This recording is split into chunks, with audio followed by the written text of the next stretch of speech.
Як думаєш вийти і сказати: сьогодні святковий концерт у місті Тернополі присвячений випускнику 2012. Так ні, так ніхто не говорить.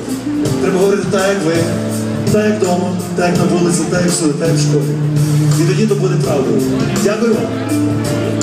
Дякую вам за те, що ми маємо честь бути нині разом з вами. Браво! Таку штуку забути дуже тяжко, чувак. Не дивися на мене з сарказмом, то нереально. Якби ти 45 років жив і знав, що ти то побачиш, ти знаєш, жив би інакше. Я сьогодні допомогу.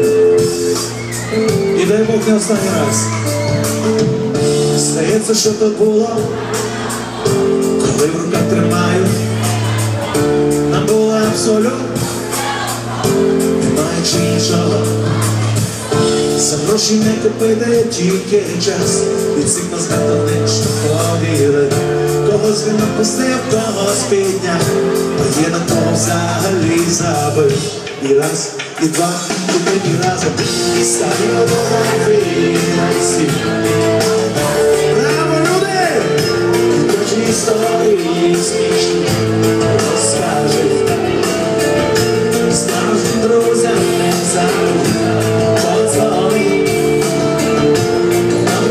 З тобою ще пиво і сухе вино робили нас щасливими людьми. І ніби чудо тернопільське відкривало твої славні світ. Ми жили всі так ніби то був сон, і можна бути вічно один. А залишився тільки цей альбом, а ми розлетілися гори. Старі фотографії на стіні, я так і зроблю. Дитячі історії смішні. Куда? Добре є.